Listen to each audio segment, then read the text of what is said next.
3, 2, 1. Welcome everybody to the latest episode of Smac Talk. If you're watching on YouTube, welcome. I'm sitting back here with my lovely skinny legs out, and I've got the wonderful Ceev McAleavey with me, aka Ceev, aka whatever your English friends call you, because it's not an easy name to pronounce. No, definitely keyboard chicken Ceev. You've had it all. Keomi's the normal one. So and like Keomi. yeah. You could sort of make that like a weird twist. You're like, well, I am like Keomi, or like, like you sort of like you could sort of turn that into like a stage name as well. Yeah. If you really fancied it. Well, you know what? We're all in now. Use whatever you want. Yeah. I always say when people don't know how to pronounce your name, it's like Sean's not a hard one, but like Keomi or like whatever. It's like I've definitely been called worse at one stage. Like people have called me way worse. Oh so, yeah, no, 100%. Like they're the easy ones that I can say out loud. Yeah. So I guess we'll start with what you do. What is you here for? Music and playing music. So like, what sort of music are you into, or what sort of music do you play? What is it? Is it a bit of everything? Yeah. Well, for me as Ceev, I write and record and release my own songs.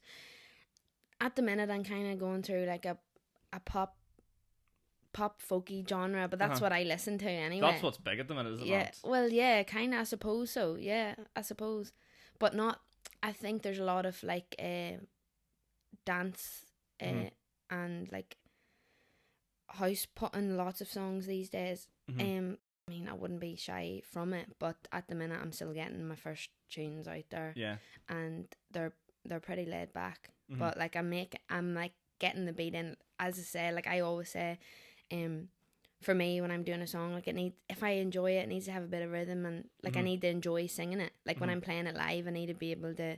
That's always a good measure. Like even when like doing the podcast and stuff, if I come out afterwards and people go, "How was I genuinely had it was fun. Like I had a good time doing it." Whereas not that this has happened so far, taking a hold for myself here, but you know what I mean. Like sometimes like you come out of something and you're just like, it was okay, like, and you know yourself, then that's how like your audience will react to it. Like, yeah, no, 100%. Like you can't force yourself to sing something you don't. So I just write the songs that I like writing. Like I know when I write a song, like this is so weird, but I'd be like, yes, that's what I want. That's what I want it. And then, but it is hard to try and get from that moment where you're like, yes, I like this, to putting it on a record, putting it in the studio and saying, yeah, that's what I imagined. Yeah. So there is like a big process in it, but what is that jump between like what you envision? Because I can only imagine, Joe, like the amount of like beats and rhythms and everything. It's literally endless. Like it basically is endless. And that's then it. When you get into the studio, you thought it had a certain sound, and someone or maybe yourself like decides, no, actually this would sound better. What's that process like? Is it infuriating, or is it just like it is, especially for an overthinker? You know that there is so many different ways you can do it, but you have to pick one. Yeah. So it's like I'm like, is this right? Is this right? But I'll tell you the process first. So like we'll like record. I'll write the song in my room if I have it, and then I'll send like the producer a track of me playing my guitar or my piano and voice, and then we'll get the drummers and all in, and then so you're everyone's up until ideas. So run that past again. So we're singing, guitar, piano, all you. Yeah. Right. Okay. And then I'll send it, and I'll get a drummer, and he'll make a beat, and then we'll redraft it and do it all again. So, like, basically, the drums and the guitar will come from the drummer, and the guitar it'll be their ideas. Like they'll add to what I've already written. Okay. So like it's their creativity as well. Like they actually help make the records what they are. Okay. Or if a specific idea, I'll say, can you do this instead? But that's the thing. Like they might play something, I'm like, yeah, that's good, and then somebody else might be like, oh, what about this? And it's hard to choose. But the only reason I stopped overthinking that, I watched an interview with Dermot Kennedy, and he was talking about songwriting. It was like a songwriting interview, and he was like, he does the same thing. Like he's like, every time I'm like, oh, what if you add in this bass in the background or add in a drone? And he's like, look, if the song's gonna sell, it's gonna sell on what's out there at the front. Like, not too many small changes are gonna make a difference.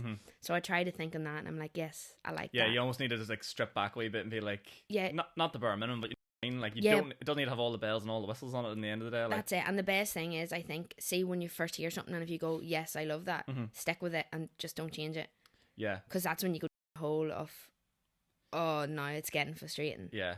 Oh, you could definitely drive yourself insane. Yeah, unless you know exactly what you want. If you like the sound of what you hear, I just roll with it. Like, so talk to me then about writing a song, like putting the lyrics together, would you write and like sort of figure that out as you go along, the sound you want to have, or is it just a matter of like, I don't know, I guess the like stereotypical thought process of songwriting is like Taylor Swift, Heartbreak, and then you just get all your anger out on a page and then you mush it into a song and send it out there. Is there like any of that to it, or? For me, right, I don't know, but for me, I don't go, okay, this is the topic I'm going to write about now. Some people do, like there's a lot of songwriting techniques and I studied them at uni. I know how to write songs like for other like genres, so, and if there's a topic, I could do it. But my own songs that I use and like, they're usually the ones that come naturally to me. Like I'll be sitting at the piano and it's when there's no pressure, when I don't plan on writing a song, I think I write the best ones. Oh, right, okay. Because I'll be like, honestly, for me, I don't know, I must be emotional or something, but I can write it. Like my favourite ones are like, where like are the ones I'm really like feel like when I write the lyrics, I'm like, it relates to me, so I know it'll relate to other people. Right, okay, like, do you know what I mean? For like, lyric wise, I don't know, it's weird because if I said them things out loud I would cringe at myself. But when it's in a song, I'm like, I don't care, this is it. And like people are always like what's that about, and I'm like, oh, nothing. But is there always a meaning to it? There is some of them, like everyone gets their own meanings, I guess, like to the songs. There'd be like, you know, there could be a song and it could be about a relationship with a friend, but like it's just someone else. It could be a relationship with their boyfriend, their grandma, you know, or something. Like it's very like open because I don't directly talk about like things that would be in a specific relationship or something if it's a song like that. But most of the songs that I like are ones that actually mean something. Like they're relatable. You're not sitting there listening to fucking Pitbull just scream like Mr. Worldwide. Yeah, like, you're just like, no. Don't drive me insane. I'm going. Well, don't say I haven't tried it. Like, oh fuck yeah, anything to make it, like anything to sell the soul. Yeah, go did for a bit it, of MCing on the side there for a while. Look, but like this is what you have to do. Like when you're starting out and you're trying to like make something into like, fuck me. The amount of people that probably started, like, I'm trying to think of an example. So, like, you started in one and you're like, I would love to be this kind of person. And the next thing someone sells the fucking, you know, how about you just sing over, like, techno beats for the rest of your life? And you're like, I can make a clean mint doing this. Yeah. Like, do you know what I mean? I know, and that does happen. And that's fair. Like, I honestly don't know what I would do if that someone ever offered. Like, but I enjoy doing what I'm doing now. But then that's the thing. Like, someone did say this to me the other day. A lady at work she does like publishing, and she was like, you need to choose between, is it what you want to do or what everybody wants to hear right now? Yeah. And I'm like, yeah, that's so true, and I still don't know. it's like I think like the master of it is like fucking, I think at the minute, like, I think someone that's so good at that, it's like fucking, I'm just going to sound so stupid, like Jason Derulo. Jason Derulo just makes trends, and he sings the biggest of shade, does the stupidest dance moves, and fucking blasts it all over TikTok, and makes millions. But we love him. I love him. But yeah, you love him, like, but he's not sitting there, like, really working hard and, like, putting his feelings on paper. Yeah, like, sitting there racking his brains, being like, oh, it's like fucking... You're like, oh, shut up. Like, you're so, like, I get both sides of it. Like, one side you want to like pursue what you really truly believe in and be true to yourself, and the other side, just the big shiny money bag sitting there for you. No, honestly, that's like, it. There's nothing wrong with either. Like, really. No, I don't think so. Like, also, I feel like for the type of person I am, like, I am the singer-songwriter category, because if someone asked me to put on a bikini and start dancing on stage and singing songs like Beyonce, I would run away for the hills. Like, that would never happen. It's so it crazy takes that happens. I know it takes a certain type of person as well. Like, if you look at all the pop stars, like, they have to have a certain image and a certain thing, and that's so much pressure for them. And I know that's something that I could never do. But the good thing at the minute is it seems like more of a trend where, like, singer-songwriters are really, like, it seems like a really good time for singer-songwriters to, like, get their feelings out there, especially, like, the lockdown's had its ups and downs. Like, you know, I think, like, during this lockdown, those kind of people have, like, grown massively. Like, that whole genre sort of grown massively. 100%. Especially with TikTok. Like, people just, like, oh, I don't know. It's like, it's a thing about people are writing songs about topics like mental health and all, and, like, there's people that have grown through TikTok and are like, oh, that really relates to me. I like that. And then a lot of people doing it, and this person's song that they put on paper, like from their actual feelings, everybody relates to. Yeah. And I think that's so good, because that wasn't really that possible before without TikTok. Like, do you know what I mean? And a lot of stuff you do hear on the radio is written for people to enjoy and dance to. Yeah. Whereas, like, it's kind of nice. It's a nice different type of writing where people are like being able to like relate to and like help themselves with, or you know, like things like that. I get what you're saying. It's sort of like if you think over the last, it's been a year and a half now, about a year and a half now, maybe, of like fucking COVID and stuff like that. But like, I think people just in general appreciated, you know, stripping life back for what it is. Like, you don't need, as I said earlier, like the bells and the whistles and everything on it. Yeah. You just sort of need, you know, you need what you have around you and the simple things. And I think people are appreciating now the person that can sit there with a guitar and fucking sing and make people happy, instead of, you know, the big extravagant outfits and the mad like stage presence, stuff like that. Like, there's like, even there before all this, like there's Ed Sheeran, who's just sitting on, how many nights out did he sit in Ireland? All of them. Like maybe a full month he was on tour in Ireland. 18 with a guitar. And a fucking microphone, like. Yeah. No, I didn't go to his shows because I'm hip and cool and wouldn't go to that mainstream stuff. But yes. But you get what I mean? Yeah, like, yeah. I think people just really enjoy that at the minute. And I suppose if there is a chance you're going to not make it, but you get what I'm trying to say here. Like, if you're going to like capitalize on what's hip and cool, this is sort of what is at the minute. You know, this is what's come to the forefront. Yeah, and as I say, I like them all. Like, I love going to all types of shows and all concerts. Like, when you go to them extravagant concerts, you literally come away being like, that was the best night ever. But there is something about an intimate gig of someone with their guitar. It's a different experience. I just think it's raw talent. It is. It's what you want. Like, it's a different experience. If you want to go and get loaded and have a good time, watch Beyonce shaking her booty, like, you do that. But it's good. It's unreal. But then you know that you're in for a different night when you go to watch like someone with their guitar, or like even if it's a small band, or if it is just them and their guitar, and it's pure. Like, I know me, when I'm at a concert like that, I pure be like, oh my god, like pure breathless. No, I love it. Do you think you see it in a different way because you are like a musician? Like, do you think you like appreciate the things that maybe other people don't see? Like, everyone else is just sitting there like hardly even looking, just fucking off their heads, and you're sitting there like, you're like, fuck, that last chord was just magical. Yeah, no, I'm a creep. Like, I remember going to see Luke Watson. Like, he's not that big, but I took my cousin in Belfast and we went, and the whole time before he came on, like, he's not that big. I meet him every time after the show. Like, do you know what I mean? He's really small, but I just really appreciate his music. And before he comes on and all, I'd be like, oh my god, this is, like, I'd be nervous and all, pure butterflies for them, and I'm so excited, and then they come on and I'm pure like entranced. Like, I don't know, maybe I am. I'm just an emotional creep. Emotional creep? Why would you say that? That's the title of my new album. Oh, is it? No. No, I'm only joking. Emotional creep. I actually like the sound of that. Yeah. Not really. I like it too. There you go. There could be a song. Yeah. Emotional creep. Is that how ideas come about? Would you literally just like, could you just sometimes blurt something out and be like, fuck, you could do something like that? Yeah, even at work, like I said, I'm a carer now. Yeah. I remember some lady saying to me, just giving me talking about something, like about something deep, and I was like chatting to her, and I was like, yeah, and she was like, well, something like, if you have to water the flowers to get the garden to grow or something, and I was like, oh my god, I was like, that's so inspired to me, writing it down in my notes and all.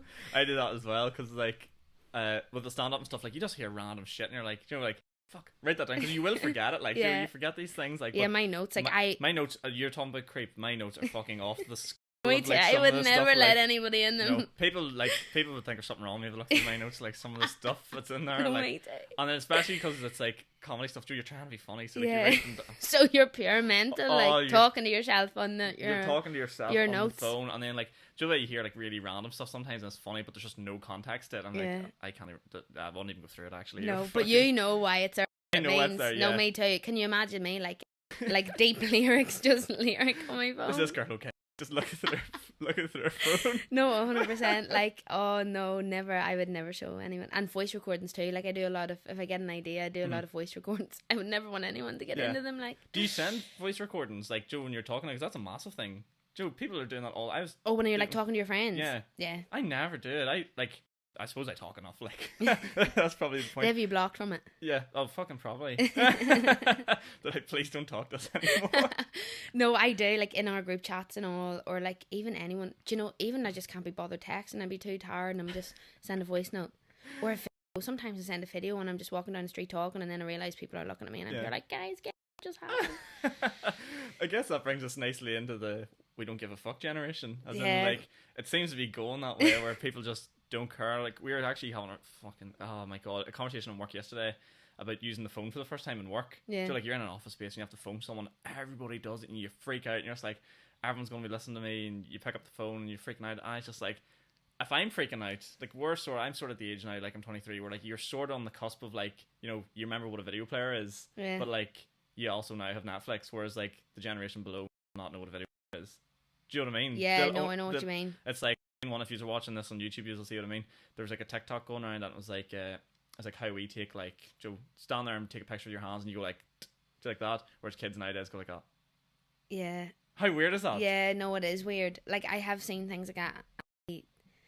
I do find it weird. Like, I can't even remember the situation, but like things you run into where you're talking about, and then do you know the way, like at work now, like you could work with someone who's 18 and they are in that generation where they grew up with an iPad or like grew up with a phone, which is terrifying because like it's only the guts of like a couple of years away. Yeah, like, and you're having a normal conversation talking about an ice pop that they used to love, and they don't even know what it is, and you're like, so weird. And like people talk about that Mandela effect and all, and my head be spiraling out of control. Like. Yeah, I don't know if it's going to be a good thing or a bad thing. It's scary to think about. Like, it is scary. It's like us. We're going to be extinct soon. Oh my god, do you want to hear a mad conspiracy? Yeah, right? go tell me. So, obviously the vaccines and stuff are coming out, and I'm not a conspiracist at all, but this is how my fucking brain That's works. how you know you're a conspiracist. No. I'm genuinely not, right? Okay, I hate conspiracies. But I thought I said about the vaccine, right? Right. Have you got your vaccine yet? I have the first one, and then... Okay, so you're going to get it, basically. You have it and you're going to get it, right? Are you going to tell me that I'm going to grow 6 legs? No. Can I reverse it? No, it's even more terrifying than that, right? Right, okay, here we go. So, basically, I was thinking, do you know, I was on a girl, and she's really well educated, and so far I had just been like, I'm going to get the vaccine, I don't give a fuck, until I met this girl, and she goes, I'm not going to get it. And I was like, oh my god, you're like, not fucking crazy, you're like some crazy person on Facebook, and you're not getting it, why? She's like, oh, I'm just not sure about the fertility problems, like, I'm starting a family soon, and da-da-da-da. And I was like, shit, like, I haven't thought about this. Maybe, but she's like, it's only really for girls. So I was like, alright, that's fine, I'll still get it. But then it dawned on me, if there are going to be, say, fertility problems with this, with women in the future, which they're technically don't know about, what would happen if everybody took it? And the whole world goes extinct. Extinct. Isn't that terrifying? No, that's awful. Like, pure. Like, I was like, what if there's only I'm zooming out into space here. Like, I was like, what if there's only like a couple of people who are like, no, I'm not getting it.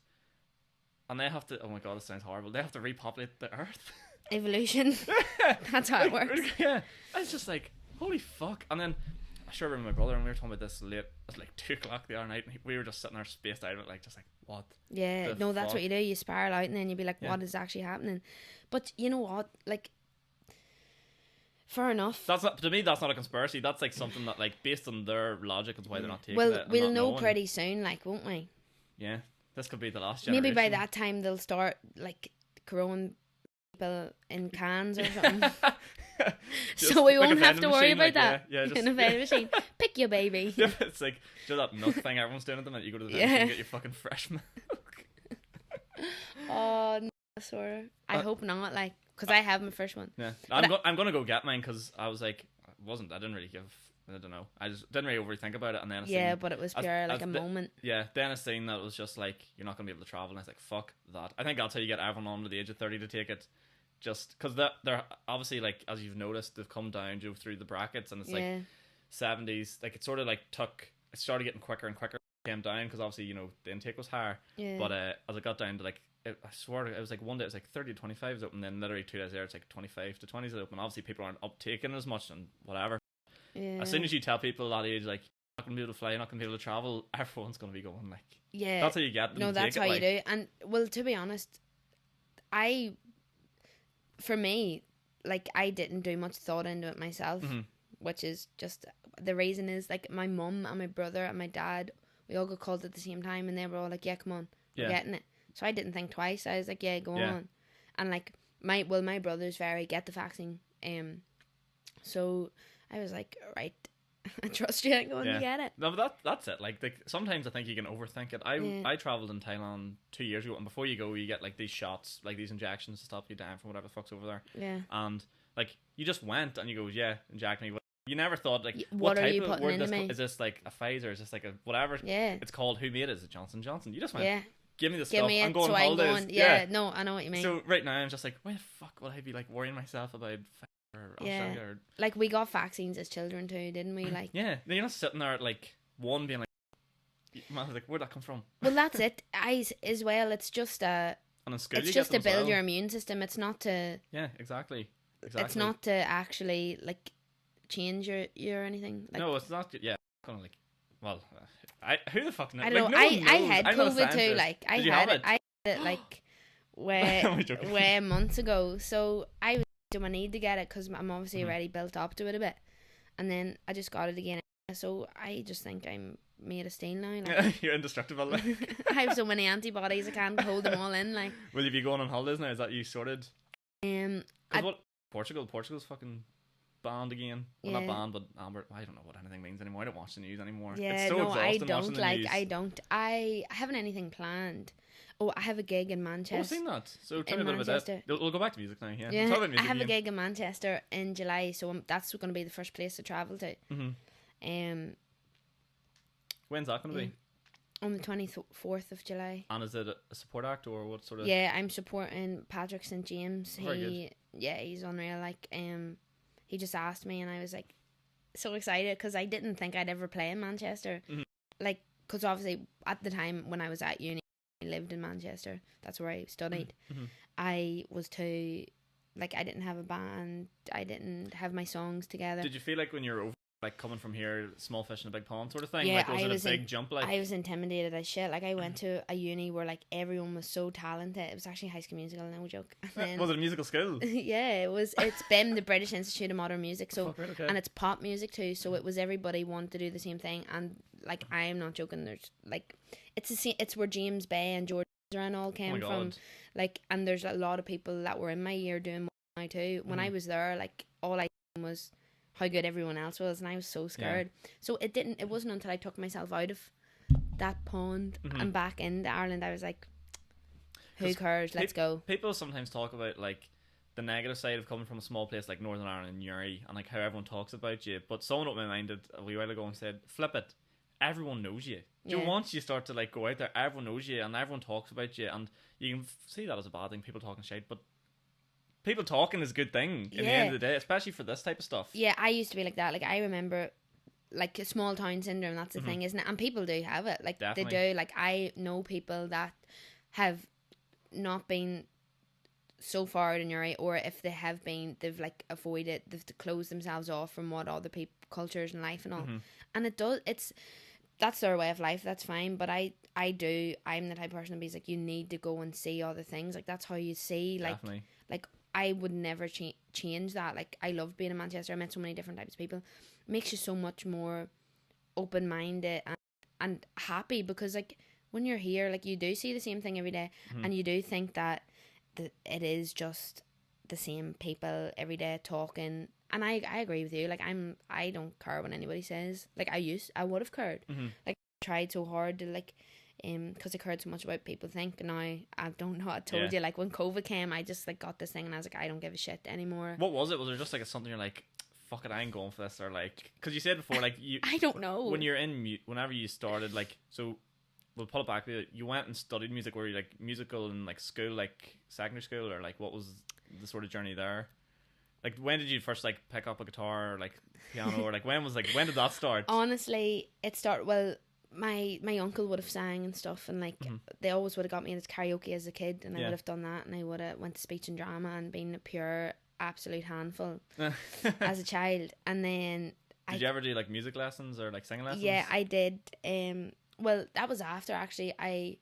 The older I got and going into school and stuff, the less cool it was, so I never did it anymore, and I left it all behind. And then I was jealous of everybody that did it. So I was like, Mum, can I go to singing lessons? She sent me to singing lessons. And then that was it. I never did anything with it. And then I got tickets. Do you think you could, like, because I can't sing, and I know I can't sing, but I love to sing, right? Yeah. But, which doesn't bode well for people when I start singing. But it's like, could you sort of before you went to music lessons, like, it's in the, was it like, Joe, because you said your uncle, that was it like sort of like in the blood, sort of like I could sing in tune. Like, to be honest, I didn't go to singing lessons for very long. I think I went for 3 months. Oh, right, okay. You know, that's not long at all. No, it was like I never had proper training. It was guitar. I think guitar was what did it for me. Like, I don't know. I think I could sing in tune if I was singing karaoke and all, unless my mum and dad are just the most awful person. Yeah, awful people in the world. But I went to a Justin Bieber concert when I was like 14, and I loved him, and he was up in this big steel heart singing "I'll Never Let You Go," and I was pure crying, and I was like, "Mommy, I want to do that." Like, instead of being like, "I love Justin Bieber," I was like, "Mum, send me the guitar lessons," and she did. I started the next week with down in the jamming factory in Newry. And I started doing that. I was still so shy. Like, even my guitar teacher used to say, "You're so shy," but he tried to get me to start writing my own songs and all. And I was doing that, playing guitar, and then I think that's what kept me into it. Like, if I didn't have guitar, it would have been so boring for me. But I had something to keep practicing and get better and keep better. doing. Yeah. I think like they sort of say like music is like some people's like, if you're a really shy child and like, you know, you would like sort of project your through like your music almost. Yeah, that could be a thing for you. It's so weird. It was was such slow progression for me because I was so shy. Or it's weird because anyone that knew me would be like, "You're not shy," but like that was something I found intimidating to do. Yeah, like it was the type of thing somebody else or I didn't. I was like, "No, I don't." Right. Okay. But you know what I mean? Yeah. No, it was weird. Like, it was weird, but the more I did it, like, it was a slow progress. And then one day I just said, I broke my shoulder and I was bored in my room, and I was like, fuck it, I'm going to record a song and put it out there. And I did, and it got good feedback. So I think having like that, like, good feedback, I was like, okay.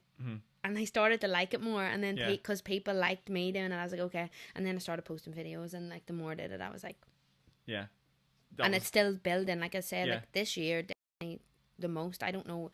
Like I says, I don't know why I don't care about anything anymore. Like, I just don't. I'm the same. And people, like, even my own girlfriend will turn around and be like, you need to care a wee bit. Like, you know what I mean? Like, you need to stop. Like, even like in a shop, will just shout something across there and she's like, shut the fuck up. Like, I know. Like, I don't know what it is. Like, I just. But I think it's the best way to be. It is. Like, but at the same time, I'm sort of glad not everyone's like that, because it wouldn't be as fun. Yeah. Like, if everyone was fucking just off the scales, like, and didn't give a fuck, it would be chaos. But you definitely. It's fun to be that person that doesn't care. Like, I said, whereas my mum and my dad, am I crazy? They're literally like, I was like, am I going through something where I'm gonna like break down in like 3 months because I don't give a shit? Like, yeah. But then I'm like, no, like, it's just the way it is, and it's the best. Like, you just feel so like carefree. I used to think back to like, even just, do you remember like on Instagram you'd put up just a photo, even before I did all this, just on my own account, and you'd like care about like just stupid shit. I can't even think, but like, I know, like, who liked your photo, should I post? I remember what time to through, post that, see who every single person was that liked my photos. Yeah, I know. That's, to me, that's more crazy than the person. No, that is crazy. Yeah, no, it is 100%. And I'd say more people can relate with that, scrolling through who liked it. And I could have told you at the time, like, this was whenever I was in secondary school, who didn't like it based on like last week's post, because you just useless information. Like, I know, so I know it is, and it's awful because that's 100% true. Like, and some people are still like that and probably wouldn't talk about it, and it's sad. Like, I remember like looking, like, even like. Oh, it's so cringy. Like, I remember like trying to post the right Facebook status to get as many likes, like something funny or something. But everyone does that. Every single person can relate to that. Like, everybody at some stage. It's like, oh, you used to love it when the likes reeled in. Like, do you remember that phase on Facebook people used to do like for like LPCs? Were you ever in that stage? Yeah. What a horrible I time did. to be alive. I love when they come up my memories. Yeah. And I'm like, I forgot we were friends. I have like some of my best mates now, and like back in the day, obviously wasn't as close to them, but it'd be like you'd like rate them stupid shit. I'd be like, you're all right, not bad crack, good at football, and then like just on the page, and you're just like, it's like, you are literally like, I lived you last year, you're my best mate now, and that's what I said about you like 10 years ago. Yeah, I know. I see them too. Like, one's coming up and be like, you are my cousin, smiley faces. We see each other once a week, and like just like pure specific weird things. Like, it's funny. Like, it's funny now because people give off about like, like older people being on Facebook, like parents and stuff, but like that that stage was way worse. Yeah, they missed it. That was the best ever. Yeah. Like it was. That's funny. what Facebook was great And we were for. probably like 13 or something. Like, and Yeah. I would put up a status and be like, "Who's going to Hilltown Yeah. tonight?" All these like And then you would photos. see who's going, and people would come and be like, "I'm going," and then you'd be like, "Oh my god, they're going to." This is Hilltown going to blow the tonight." mind of like younger people. I remember there was like one girl in particular that used to always go around Hilltown, and she would bring a fucking digital camera with her. There was always one girl. No one else had photos. Do you know, like no one else Yeah, could take no, photos. There's no stop. smartphones, nothing. And this girl would just fire up like it was like do the equivalent of like what a nightclub photographer would Yeah. do. But she just at a girl our age, 200 photos from Hilltown that night. Just No, that's and funny. like I every know. single photo.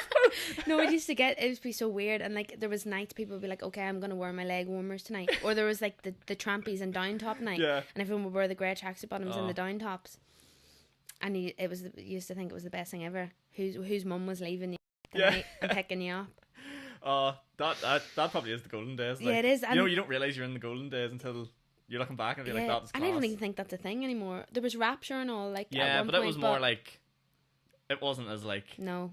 it wasn't as rough and ready. Like I would never change it. I'm so happy that we went through that awkward stage with the Oh, jump yeah. stylers and all. Oh, Were you one of those? that was awful. I remember I had this like. Do you remember like the gals? There was like these t-shirts boys used to wear, and they're like brightly coloured, they're like blue, Spice and tops. then Spice Boy tops. Yeah. And they had like the V on them. Oh my, and chinos. Yeah, Spice Boy I tops remember and it. chinos. Blue and yellow stripe or pink and green. Yeah. Like, oh, they were mad. And then I remember my first ever outfit. Oh my god, my first ever outfit out to like a young like disco was like, it was what was it? It was like jeans, some sort of shit shoes from Primor, probably them white plimsolls everyone had. Yeah. And then it was a shirt, but for some reason the shirt had a grey hood on it.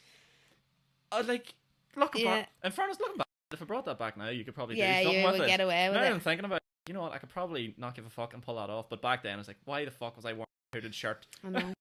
I know. No, but like, I'm the same. Like, I look back at things, like the girls, laugh because we used to wear these like tan tights, Mhm. like pure granny tights, they would be. And we used to put them on, like, it'd be like, instead of wearing like fake tan and all, and like, that's what we look back on and be like, for the boys it was like spice tops, and be like, remember we used to wear the granny tights and all. But as I said, you wouldn't you couldn't change No, it. you like, wouldn't. It makes Oh you my like God. it makes you who you are. And I It's think a- like everyone like has grown up and like obviously each generation will be different. Like, but if you grow up in that niche, like you can just relate to that. So No. people are listening, and be like, what the fuck are they Yeah. talking about? Like, I actually Spice Boy Bring tops. tan tights I back. want White Boy Summer with Spice Boy tops coming back this Yeah. year. Like, I Bring want it. all the boys going. Petition. Going to Ibiza this year with the fucking Spice. Oh, and shorts or something, And the and the shorts. spice, and like sometimes you used to get like pink streaks or blonde streaks in their hair. Yeah, and you had the fringe down with the spikes at the back. Yeah. Oh my god, that was actually class. No. That was class. That was. Imagine seeing the people running around like that now. You wouldn't see it like. But the thing was back then, like, Julia, even then, like, you're like conscious and you have like, there just always is like really good looking people and like you work Yeah. your way down. But like them like really good looking people at like your age were like Weren't. running around like that Yeah. with like the hair down and you're Yeah. just like, stay. No, that isn't that class though. That was a thing. Like, that's mad that Yeah. that was ever a thing. And now, but that's what I mean now. Like, you wouldn't even be able to tell if someone was 13 or 18. Like. No, that's what's terrifying now. Like, what happened to like just being young and stupid, not knowing what anything was? And kids are too switched on these days. It's Maybe actually scary. that's our own fault. We were just a bunch of legends. Yeah, that is definitely true. That's true. But fuck, we need to go back to music. John, get back to it. So I'm actually curious to know what sort of karaoke you would have sang as a young age. That's a good question for you. Young, my karaoke song, like on holidays, or my mum would make me sing it in the kitchen. Friends come over. It was 9 to 5 by Dolly Parton. Oh my yes. I have actually a fun fact for you. Yeah, I had a guy Damien on who's telling me about like famous people staying in hotels and stuff. He was a hotel manager.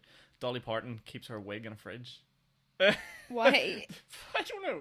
Her head must get warm. Oh my god, maybe because she's sweaty as hell, like, 9 to singing 5, with that like, big you would thing be, on it. yeah. Oh Fuck. didn't Yeah, Dolly Parton 9 to 5 would be your big tune. Yeah, That'd yeah. be your big hit. Well, when I was a kid, yeah. Now it's, you think, right, so I used to do it all the time before I started singing, and now I do it like professionally or whatever you call it. I like try not embarrass myself. With karaoke. Yeah, but it just doesn't work. Like, when I'm drunk, there's no stopping me. Like, I remember when And if your friends know you can sing, are you kidding me? Like, before get up COVID there. came, oh no, like when I'm drunk, it's a full show. It's not Oh, a voice. It's not about sitting in the corner and Yeah, like enjoying the music. My brother put a karaoke night on for Pips. Yeah. And do you know Shamey, the karaoke man? Yeah. Yeah, he was doing the night, and it was in the Foresters, and like, let me up, and he was like, not yet, because he knew once I got up I wasn't coming back down. And it's so embarrassing because I was so drunk, and I was up and I was like, Proud Mary, let's go now. And I think I'm Tina Turner. Like, the girls have videos of me and I can't watch them. Like, oh my god, I can't watch them. Like, me pure strutting across the stage and giving it loads, like cringe, yeah. I think there's only one video of me doing karaoke, and for some reason I decided to sing The Wonder of You. And I butchered it. Absolutely butchered it. Like, I was so far. Did you have the moves? Fuck, I could hardly move at this stage. It was like sitting just. Was it in cobbles? I was like sitting on a stool. No, it was in. Where was it? It was in McSwiggan's. Oh, I forgot about there. That's a bad jam for me too. Yeah, there's McSwiggan's karaoke. But it was like, this is probably the first time I actually stopped giving a fuck. Now that I think back, like, sixth year in school or something like that, and there's like just it all mingle, like there's little boys and little girls, and people didn't get anywhere, so everyone ended up there. Next thing the karaoke machine came out, and I was like, fuck it, none of you are going up, no one's using this thing, I ain't going to show you how it's done. Like, and pulled up a stool as if I was fucking Elvis at an intimate concert, and just like, caught in a trap. I was like, everyone just started like pissing themselves laughing. Even the boy in karaoke was just like, oh no. I know what you mean. And McSwiggan's karaoke is it's the top spot for embarrassing yourself. Like, I've done it millions of times, singing Sexy Bitch by David Guetta and all on it.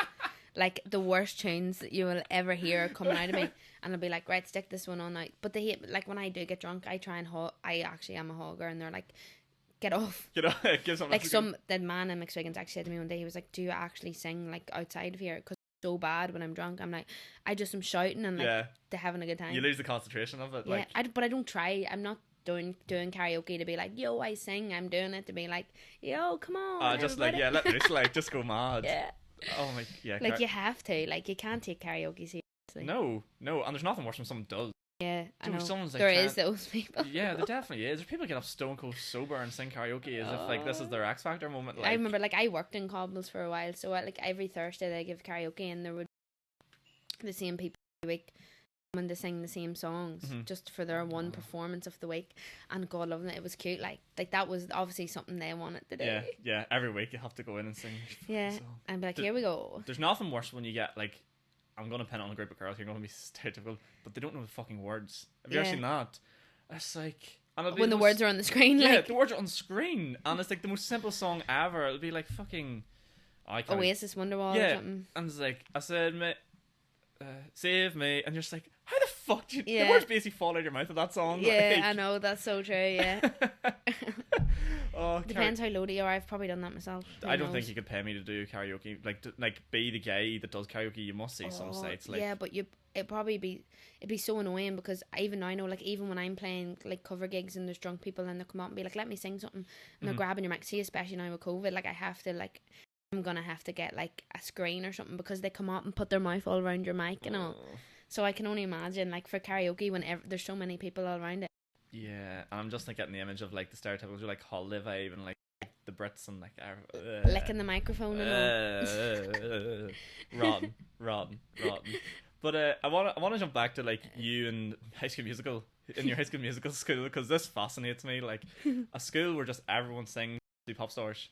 It's like the ultimate like X Factor house. No, it is though, because you can get like the Royal Academy of Music, and it's like traditional music, and you go to piano and all, but this is like a pop star school. Like, that's what people go there for. So there's like drummers.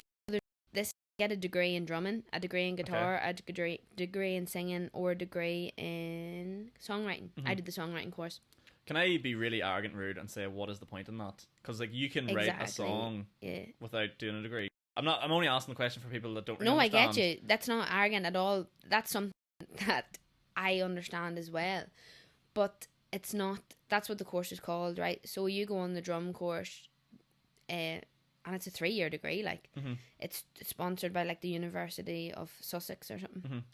And like, what I was saying, like, drums, like, how do you get a degree in drums? But it's also teaching drums. It's also like music business, producing. You take on modules with that as well. Oh, right, okay, so it's not actually one thing, but drumming is your main priority. And to be honest, I don't know what you do with it.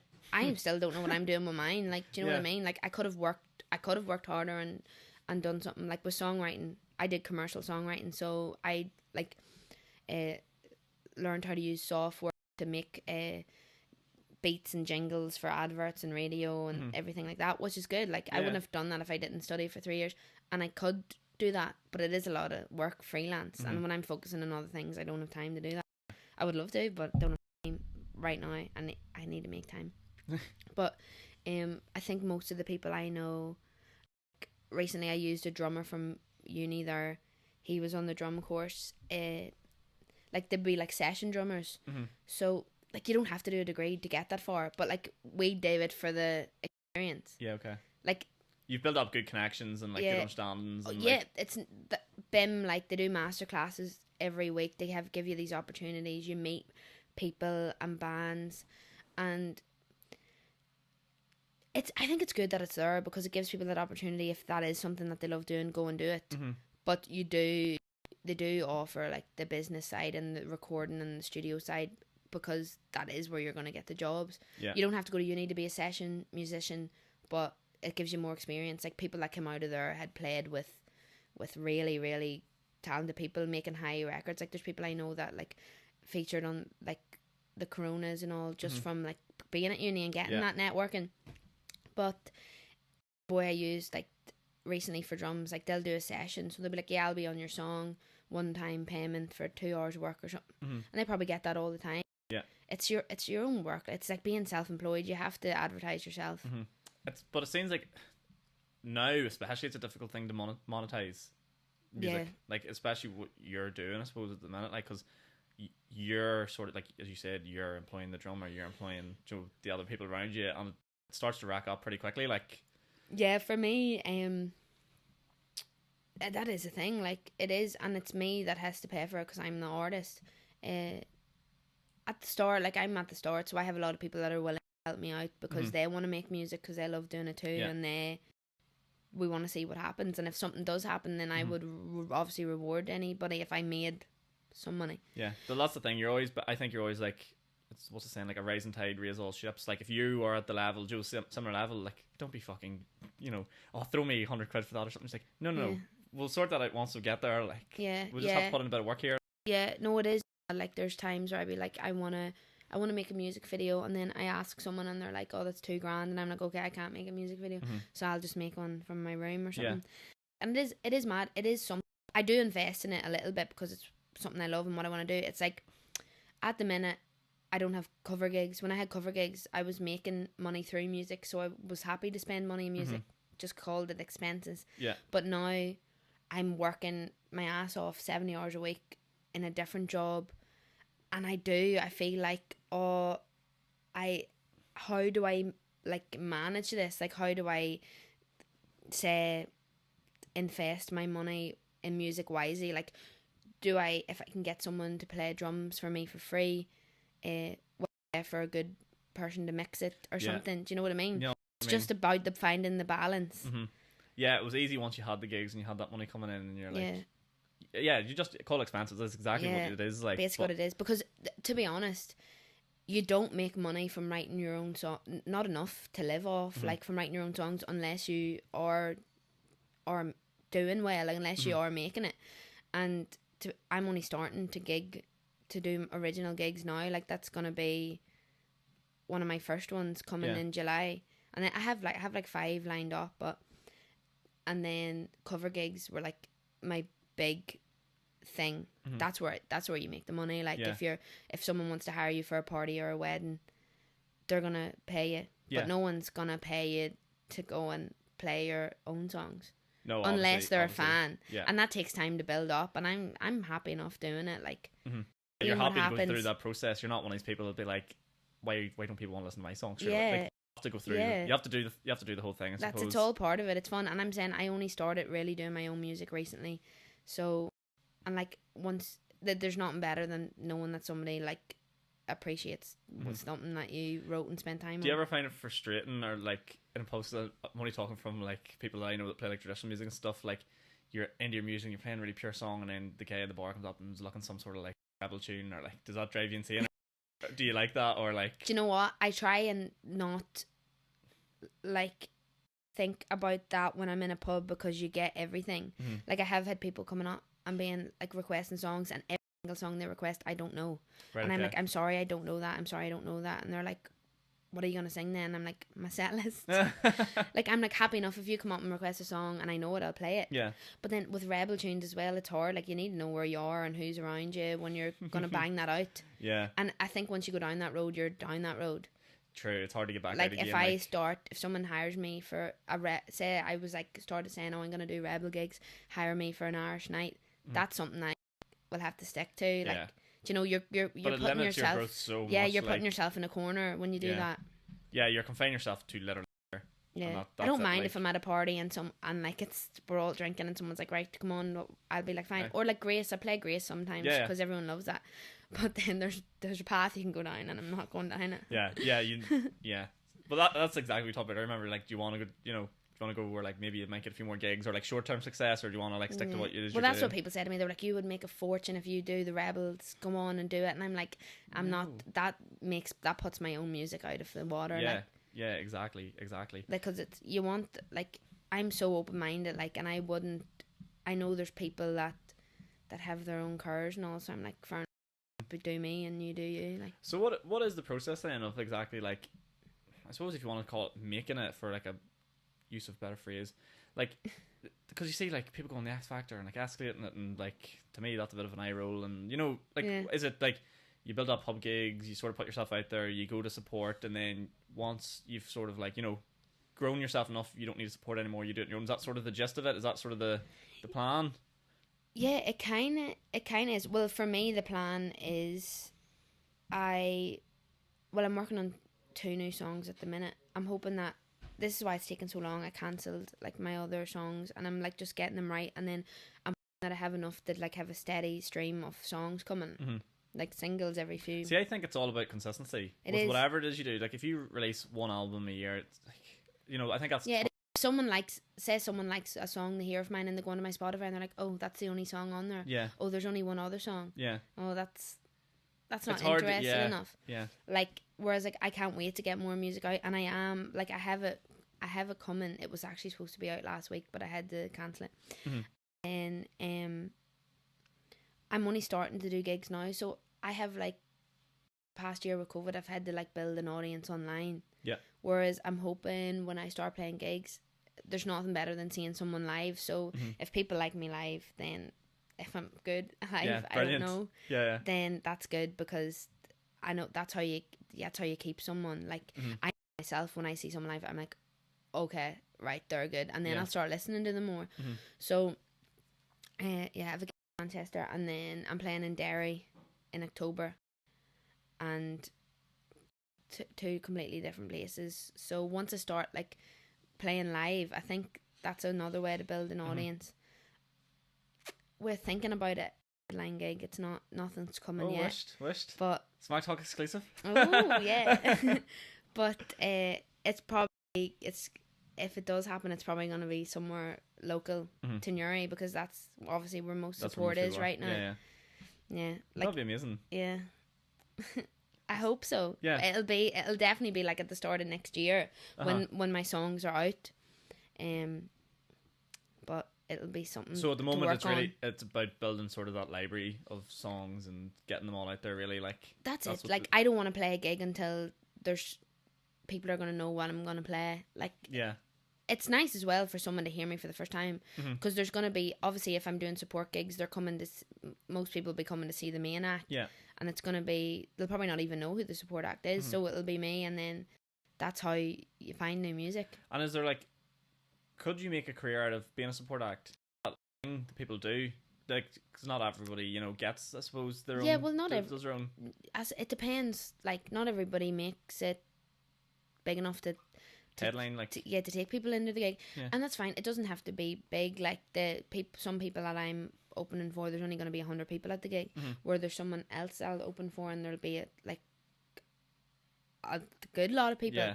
Do you know? Or then there's the bigger scales where there's like, you have somebody like, say there's people from Belfast that have opened for like Snow Patrol and all before, but they're still not, doesn't make them a massive artist now. But they've got a good, do you know what it is? It's repeat. It's like a business, repeat fans, loyalty. That's what it is. If someone's going to keep coming to your your gigs.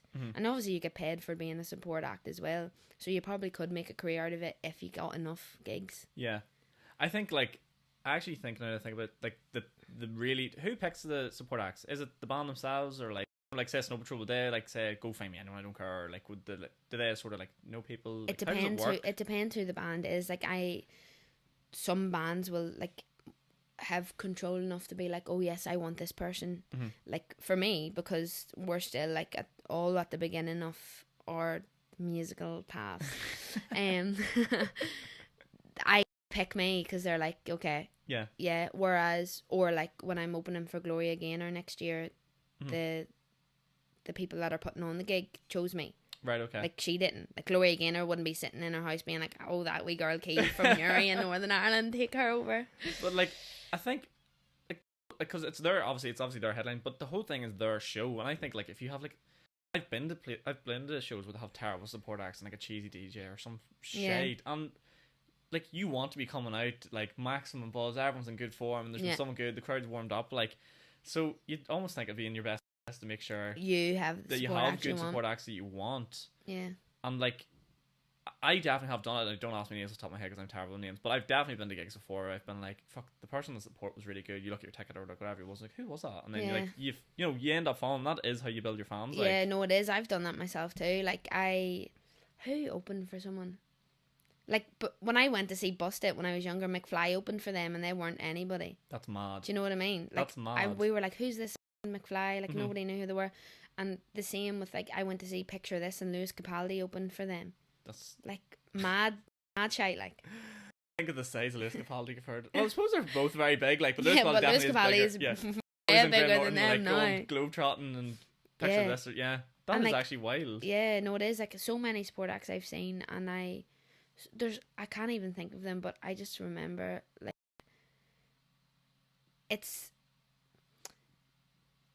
that's what I mean. It just depends who's there. Like if I put on a good show, the support act, it's an opportunity. No, it is. That's how you have to see it. I always say yes. Like any opportunity. If someone asks me to play at an empty bar, I'll say yeah. Yeah. You never know who'll be there. You never know. Like yeah.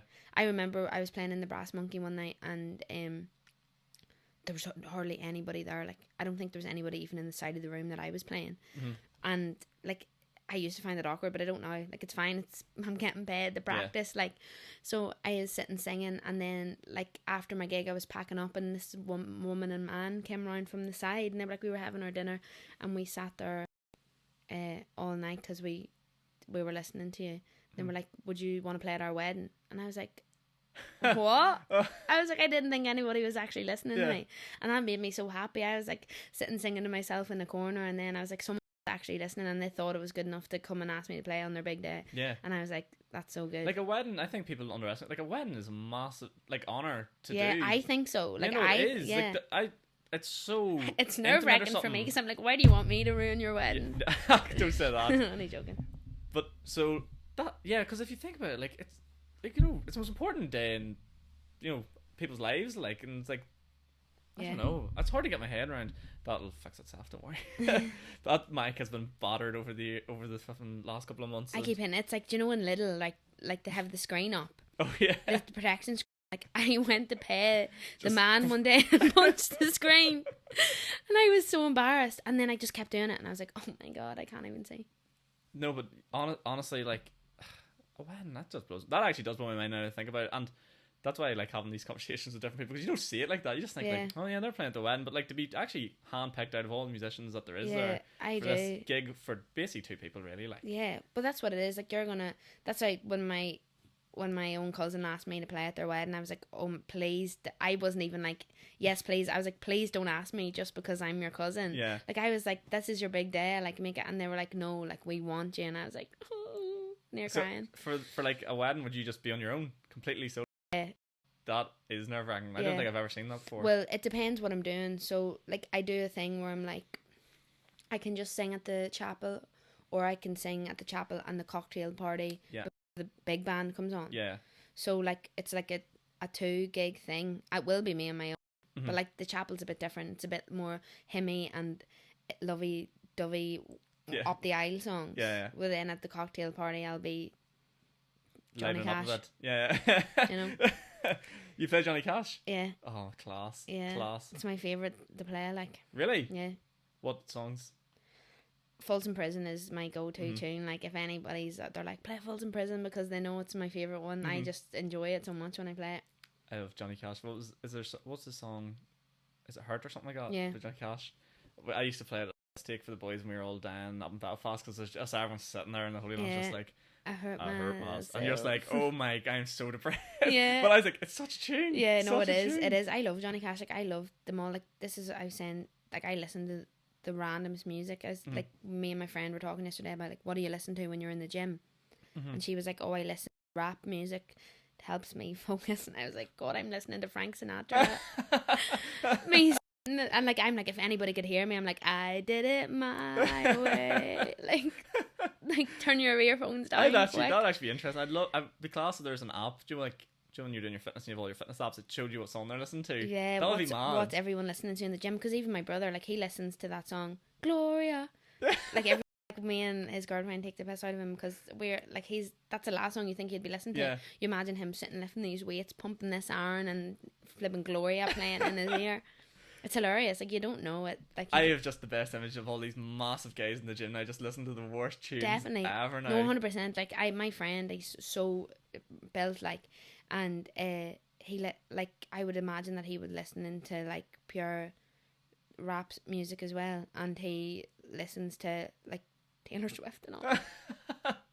I love that though. Yeah, I love that. That's just people, it's in your own ears, and that should block everyone out. That should be a thing, like, where people go up to them in the gym and be like, show me what you're listening to right now. I think you used to be able to do that on BBM actually. BBM, I think, used to tell you what people were listening to because everyone used to download their music illegally, obviously. There's another thing that's extinct. Not that I did. Yeah, that's wild actually. Remember the lengths you used to have to go to get fucking songs? Yeah, that's crazy. Even CDs. Fuck. I know, flipping. What did you call that? Where people used to download them. Oh yeah. LimeWire, yeah. I never did that, person. I never did that either. I never did that either. But yeah, that's crazy. Like, but then see the likes of like music now. How difficult is it to generate like a living off of the likes of those streaming services like Spotify and stuff? Like, you need to be hitting crazy numbers, do you? Yeah, you need to hit crazy numbers. I think Spotify is 0.006p a stream. Is it? Yeah. Oh my God. So I think my last song made £26 or something. Really? So how many views is that? I don't know. There's no way I can do my 0.006 times tables. Like, do you know what? Money comes from PRS and stuff, like your license on music. Like, if someone plays it on the radio, you get paid. If someone streams it. How easy is that to set up? Like, I just thought, like, is that a thing we just do anyway? Like, as soon as they play your song, they know they have to pay, or like. No, so I don't. Is there quite like a grey like area with it? I'll sign up and license my music and copyright my music or whatever. So when they play, and I have like a chart of like all the songs all the radios that have played my song. Oh, right, okay. And then you just send that and they try and do the books. Is he invoice them? Yeah, it's a bit. You don't invoice the radios, you invoice the music licensing company. The service, yeah, okay. It is a bit. I still haven't like done it yet. Like, it is a bit of work. Should probably get around to that, but sure, who needs money? Yeah, who needs money? Like, just whatever. Get it when you get it. Yeah, that's it. Like, I just like. I have to say though, your music stuff is very, very, looking like, even like your images and like, do you like stuff like that? It's obviously is something you invest quite heavily in, like. Yeah, well, that's Eric Chung for you. Do you know him? No. He's a photographer. I did a shoot with him a few weeks ago. He's so good, and he's so good at helping me out. We're gonna do some more stuff together. So, like, having like, he has such professional equipment, so that it does help it make the quality high. Yeah. And I have like, it's kind of, I am invested in that, because if I can make that better, then that's just one more thing that adds to what you're doing, the seriousness of it. Like, yeah, because like sometimes people won't take you serious. But that's the thing. There's so many people, and like, it is sort of infuriating. Like, over the last year, the amount of people started YouTube channels and started this, and like, it's not all in really. Like, they're just sort of doing it as a wee side hustle or a wee side project, and that's fine. Like, there's nothing wrong with that. But that's what I'm trying to say. The thing I see with yours is like, it's someone that's not just hoping that their Instagram TV video like gets picked up by someone, Yeah. someone that's activated, someone that's spending money themselves, someone that invested, Yeah. someone that's actively trying, not just going on to like a random like X Factor edition or like. Do you know what I mean? No, well, that's I am trying. Do you know what? I used to be like, not. Whereas now I'm like, I set time aside, and I'm saying like, I know I'm working so much, but I even ring my manager and be like, I need to cut down. And like, even when I say to them, I'd be like, I have music this week. I need this, and off. Like, what do you mean you have music? And I'm like, I have a radio interview on Saturday. I can't come in. And she's like, what do you mean you have a radio interview? Yeah. And I'm like, I know you don't take me seriously, but I was like, this is serious to me. So, like, I put it first. Like, I do. Like, if something came in the way with it, I will put it first. I give myself time. I'd be like, I'm only 24, so what have I got to lose? Yeah. Give myself a few years. Do you have a set like age, like where you're like, if like they say, I don't know, 30, nothing's happened, like a walk away, or like? Well, I think. Or do you just believe in yourself that much? Because I don't have a set age with this. I was like, Yeah, I don't have a set age. I'm like, I'm only starting to do gigs now. I think the next 3 years will tell me if I'm gonna go down a good path or not. Yeah. I'm not. I don't know what I don't know what I want from it. All I know is I want to do music, and there's nothing else for you. If something good happens, that's good. If people want to listen to me and I end up make it a career, that would be the best scenario. Like when cover gigs and all, I'll probably do that full time. Yeah. But if I can do my own songs, that's the dream, like, you know. Yeah. But I think in the next 3 years, I'll see what path I'm down. I'll be thinking about going and getting a real job. A real job. But right now I don't want one, because if I get a 9 to 5, or if I go into an office or a business and start working on a label or something, I can't turn around and say I need this time off from music. Like, no. I'm in the most flexible job you can get right now, so I'm gonna keep it that way until. That is what you have to do. You just, because it take is a balance. Take the risk. It's like a balancing act. Like you need money, and you need your time to pursue your passion, like and make it a career. And I love the fact that there's so many people now that are doing you know, even singing or whatever it is they want. Like, some people are into the most random shit, but like, whereas before they would never have went for it. They just would have went and sat in an office and been miserable. I think people are understanding now that like, we're going to work until, like, if you go into an office now, you're working until you're 70, like. And by that stage, to me, like, the good years are gone. Like, yeah, the good years are gone. Like, I don't want to go traveling when I'm 70. I'll travel and do the world and see all that when I'm young and I can. Like, but I think it's just one of those things. Like, it's just so refreshing to see, because I was always an advocate for preaching of like, go do what you want to do. Like, always. And like, don't let anyone tell you that you're not going to be able to do it. That's it. It's pressure too, because a lot of people probably do feel pressure to go get a good job and all, because that's the tradition of life. Like, get your job, get your family in your house, and you do this in this order and all. But I really don't. I'm the same. That's my mindset. I'm like, I'm not doing anything that makes me miserable. Like, do you know what I mean? I'm pure the point? Like, YOLO. Yeah. I was like, the house will not make me happy. The other shit that you traditionally have to get won't make me happy. No. Like, it's the people around me and whatever it is I'm doing. That's what you spend your own time doing. No, that is 100%. And I'm like, look, money's money. It'll always come back to you. Like, I just do what I want to do. If I blow all my savings on something, I do it, and then I'd stay save again. Well, that's it. Like, I tell everyone, I actually don't think I've officially listened to the podcast. This podcast setup, I'll run through it right now for people. £800 laptop, £120 camera, microphone stands, and mics, probably the guts of £250. I spent near £1,500 getting this all set up, and I didn't have £1,500 at the time. I didn't have a job, and I was like, this is something I really... Now, was it the smart decision word? Probably fucking not. At the time, like, I literally remember my first day of my new job going in with no money, and I mean no money. I had a packet of biscuits, a packet of Maryland biscuits on my first day at work, because I had no money, and I didn't even buy the biscuits. I actually stole them from a girlfriend's house. I was like, I have nothing. I was like, is that your lunch? Yeah, that was my lunch. That's all I had the whole day. And like, the guy I was working with goes, oh, you going out for lunch? No, I'm just gonna stay in. Had to work. It was like towards the end of the month when I started the job, so I got paid like a week later, so I got like, you know, like £100, £200. I was like, right, well, that's me now. Like, I'm not going to bankrupt myself again on like a podcast or like whatever. But that was me committing to it. I was like, I ain't going to spend every single penny that I have on getting this set up and ready to fucking go. That's how you know, though. Was that not the best decision you ever made? It was. It definitely was. Now, have I made a penny of that back on this? No. So if you'd like to sponsor, where's the donation link? Yeah. Well, I'm going to need to get this on fucking Patreon or something. Yeah. But No, honestly, like looking back at the time, and I was so skint, and I was just like, what the fuck is wrong with me? And even like people that I told about it, and they're like, what's wrong with you? Like, why would you, like, you had money there and you just spent it on this stuff you didn't need. And it's just like, but it makes me happy. So no, it does. And you know what, people don't understand that as well. Like, I remember, like, same with me, like mics and recording stuff and guitars, it's like, not cheap and everything. It's not cheap, but and you probably do go through that phase where you're like, oh, I just spent so much money, like, is it worth it? Is it worth it? But it is. Do you know, that's what you spend $1.50. Yeah. Do you know that I look at things and I'm like, when I get to work, whenever I do this, I'll make that back so quick. And that's just one moment of your life, one expenditure, and you have this forever. You have this forever, and you can always. And just look how many podcasts you've done and how much fun you've had with it. Like, that's exactly the point. How many fucking fantastic people have met and learned so much over. Like, I would hate to be someone who, like, worried so much about spending money on something that makes you happy rather than paying.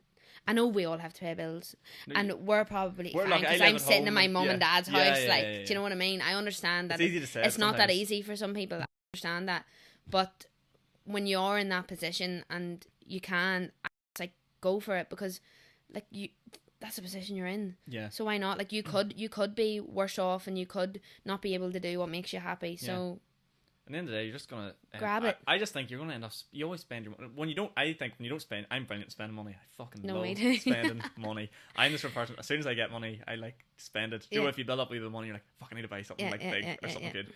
So I just always think, like, if you don't end up spending, you spend it on shit. Like, you get your car fixed, or like you end up spending it on annoying shit, and you're like, I don't enjoy that. Yeah, you know what I mean? I know. It can be so infuriating. But I'm actually going to run through a few questions because some people sent some in for you.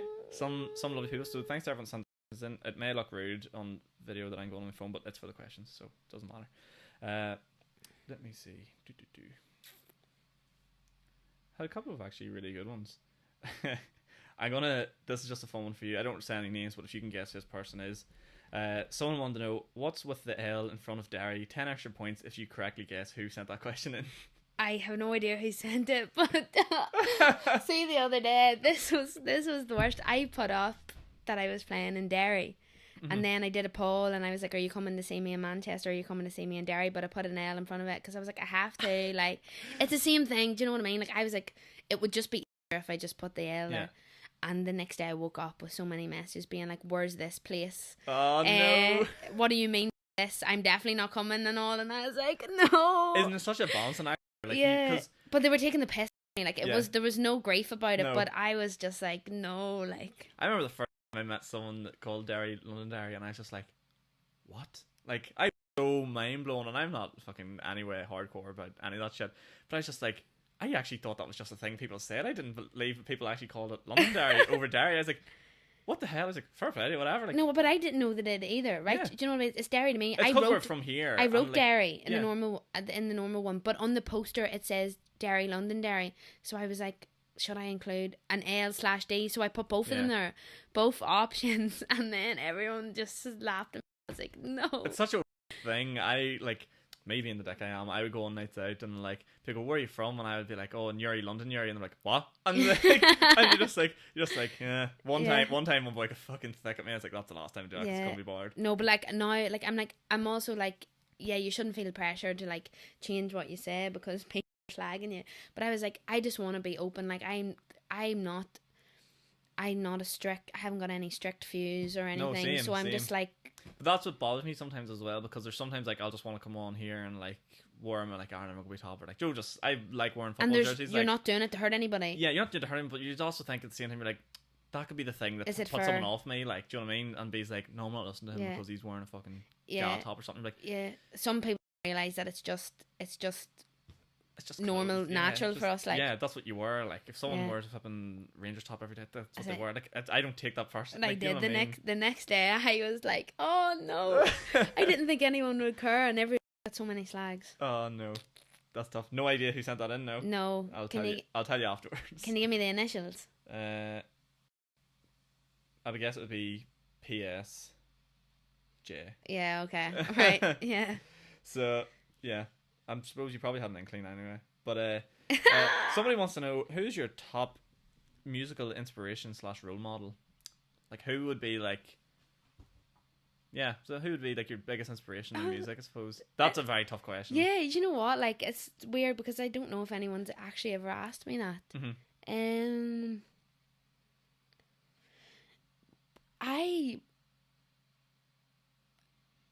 I mean, I have influences and all. I take a lot of influence from like old people, old artists like Johnny Cash and Dean Martin. All like I love them.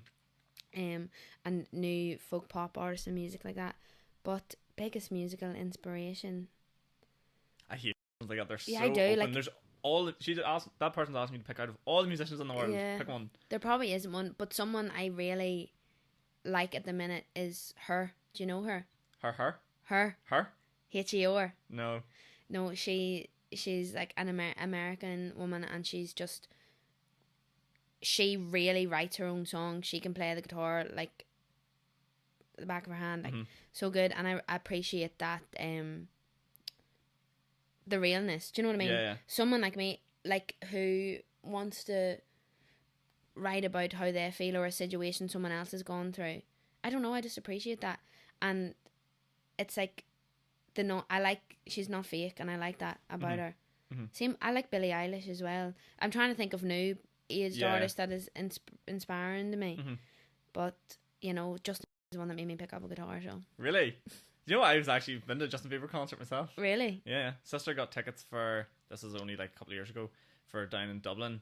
And she was like, oh, can I bring my friend? And I was like, yeah, that's fine. And then Mum was like, your friend will have to buy the ticket off you. And she's like, oh no, she can't afford it. And she's like, well, no, she's not getting it. Your brother's going with you. And you and your sister went to Justin Bieber? Me, my sister, my girlfriend, and then 2 other girls were there as well. But I'll tell you what, it was actually fucking cracking concert. Probably would have been. There was one thing he did though, and I I'm so angry. Do you know that everyone cheers at everything? Like, those big concerts. Like, you could literally turn around and be like, I hate you all, and all go, yeah! Like, this screaming everything. He was doing like a drum solo. That's fucking class. And do you know that thing Irish people do for some reason? They're like, whoop, whoop, whoop, at like concerts. And he just stopped. He goes, you guys, you're going to have to stop that. It's really putting me off my rhythm. And everyone just went like, what the fuck? Get out. Yeah, he stopped the whole, in the, where was this? The 3 Arena SSE. He goes, you guys are going to have to stop that. And we're just like he has in-ear monitors and all. He should not be able to hear that. That would actually... I was raging. Ruined the whole night. Yeah, that would ruin your night, though. I understand it's probably pressure for him on tour if you're doing this all night, but... Yeah. But it wasn't like the first night either. He chose to do that, and that's the reason... Yeah, no, that's awkward. He was like on this, like, doing this drum solo, and it was like so over the top. He was like on like I would call it a scissor lift. You're like, just go straight up in the air. He was like 30 feet above everyone, and he's like, guys, you're gonna have to stop that. I was like, who the fuck you think you are? Well, you are just me. No, that's still, so awkward. Like, why did you invite thousands of people to your concert to tell them to shut up? Yeah, he literally told all these people to shut up. Yeah, but I've seen him do that before, though. He seems he's really frustrated. Like, he has a bad temper on him. Like, he walked off stage once and someone threw a bottle at him. But he is just like, you know, he is paraded around. Like there's is. No. I actually think when you get, there's no way you want to do that amount of gigs. Well, it's probably different now. Like, but like, he's done so many gigs. Like, he's been on since he's so young. Surely you just like, he's fed up. Like, you would. Oh, you would be like. But again, is probably a thing where he's tied like the contracts, and that seems like a bit of a mess of music as well. Like, yeah, it's sad. Like. But we'll not get into that. That's a whole different. That's a whole different topic. I'll fire through a few more of these questions. What's your favorite song you've ever written? Someone wants to know.